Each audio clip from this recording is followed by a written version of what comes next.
The first time I saw a witch, she burned. Father took me to the town square to see it. "Look," he said, "that is the face of evil." But she looked like any other woman, and burned like anything else.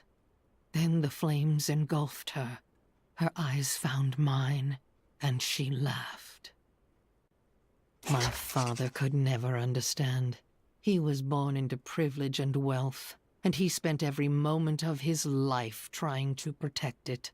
I was his flesh and blood, but he cared more about the names in books and the faces of the paintings on the walls than his living daughter. Do you know what fear is?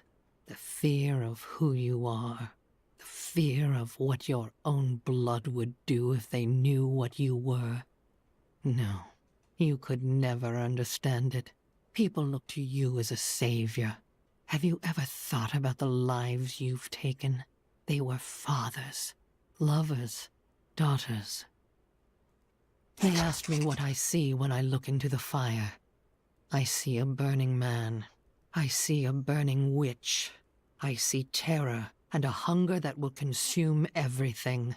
What hope do the works of men have against such all-consuming hunger? I gave myself to the flames. My father burned. He screamed as the flames consumed him, and the smell was sickly sweet. He had found me. For once in his life he had noticed me, and when he saw that the flames did not touch me, he breathed one word.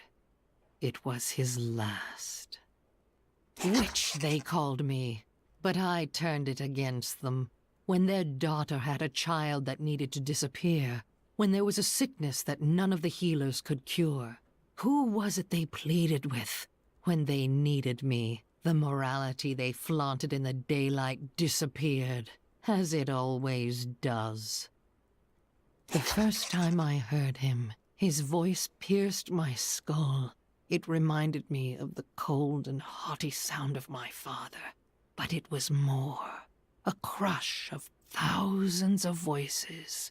When I heard him, I saw the flame, and I knew fear. It was a man who came to my bed that night, but when I looked into his eyes, I saw the other, though even he did not know at the time. I did not hear the man's voice, no. I heard the other, the one that has been with me for all these years. I gave myself to him. Leah was never my daughter. She was Diablo's daughter, in truth. I felt blessed to have given the product of my body to my master. He had no interest in me, but in the product of my womb he found life again.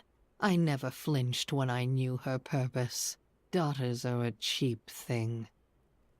Diablo will return. I have done what I can to ensure it. He always finds a way. In your heart of hearts, you know this.